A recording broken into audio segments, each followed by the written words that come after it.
தீபம் ஏத்தணும்னு சொல்லி உயிர் திறந்துட்டாரு. தீபம் ஏத்தியாச்சுங்க. திருப்பரங்குன்றம் மலை உச்சியில தீபத்தை ஏத்தியாச்சு. என்ன சுபிச்சம் கிடைச்சிரும்? என்ன நல்லது நடந்துரும்? மதுரையில மாதம் மும்மாரி மழை பொழிஞ்சிருமா? வைகாத்துல குப்பு குப்புன்னு தண்ணி கொப்பளிச்சு போயிருமா? மதுரையில வாழக்கூடிய மக்களுக்கெல்லாம் வேலை வாய்ப்பு கிடைச்சு, பொருளாதாரம் கிடைச்சு, தண்ணீர் வடைஞ்சு மதுரை மக்கள் எல்லாம் சுகமா வாழ்ந்துருவாங்களா? என்ன நடந்துரும்? கொளுத்துனானே அது அரசியல். ஒரு பக்கம் கொளுத்தல்னு சொல்லி ஒருத்தன் அரசியல் பண்றான், ஒருத்தன் கொளுத்த கூடாதுன்னு சொல்லி அரசியல் பண்றான், ஒருத்தன் மேல கொண்டு போய் பிரியாணியை கொழுப்படுத்து போய் திங்கிறான், அதை காணொலி எடுத்து போடுறான், அது அரசியலாக்கப்படுது.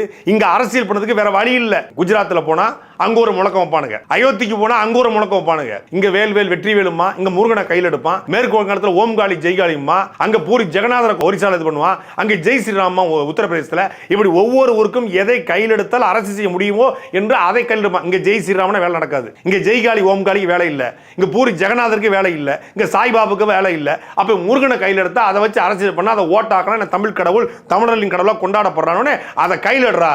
எங்க எடுக்கிறது? பழனியில் எடுக்க முடியாது, விட்டுரு. திருச்செந்தூர் எடுக்க முடியாது, விட்டுரு. சுவாமிமலையில் எடுக்க முடியாது, விட்டுரு. பழமுதிர்ச்சோலை எடுக்க முடியாது, விட்டுரு. திருத்தணியில் எடுக்க முடியாது, விட்டுரு. திருப்பரங்குன்றம் ஏடா இங்க ஒரு பார்த்தா மெத்த எல்லா இடத்துலயும் எதுவுமே இல்லை. இங்க ஒரு தர்கா இருக்கு, போடுறா அரசியலை.